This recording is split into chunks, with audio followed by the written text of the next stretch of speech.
Okay, now it's my pleasure to introduce the third presentation of this afternoon, presented by John Wen from West High School in Iowa City, Iowa. And it's entitled A Novel Lectin-like Ubiquitin Ligase Degrades Disease-Causing Alpha-1 ATZ.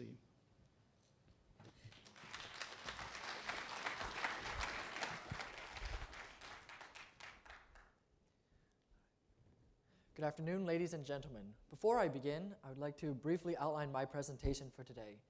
To start off, I will be sharing with you my rendition of the Disney movie Lion King in order to better characterize my project.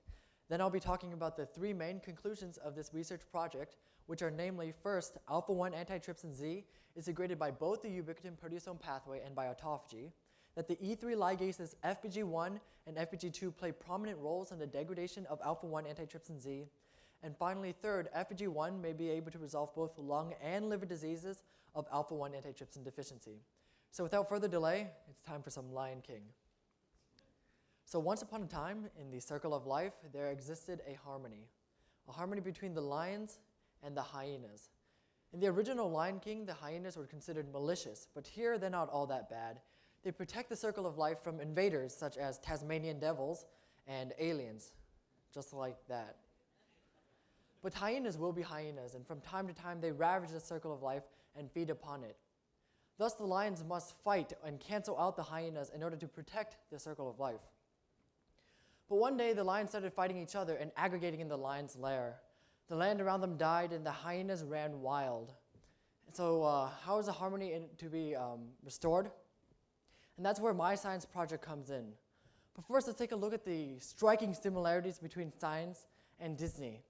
So in the Disney story, the lions represented a protein called alpha-1 antitrypsin. The main function of alpha-1 is to prevent neutrophil elastase, or alpha-1, or the hyenas, so to speak, from going rampant. The neutrophil elastase actually does prevent the organism from being infected by invasions, but when they're unchecked, they destroy the circle of life. Of course, the circle of life represents an organism, and the lion's lair represents the liver because alpha-1 is synthesized and secreted from the liver. The hyena's lair represents the lung because neutrophil elastase circulates there, preventing it from being destroyed. And finally, the rampant hyenas and the aggregating lions are characteristics of a disease called alpha-1 antitrypsin deficiency. So alpha-1 antitrypsin deficiency is the most common genetic cause of liver disease in children. It is also the most common genetic cause of COPD, chronic obstructive pulmonary diseases, in adults. Patients who are homozygous for the mutant Z allele tend to have proteins that polymerize and aggregate in the endoplasmic reticulum of liver cells. The effects of this disease are twofold. The first effect is that the polymers of alpha-1 lead to liver scarring and, sorry, can I sit down? I don't feel so good. Okay, thank you.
Break.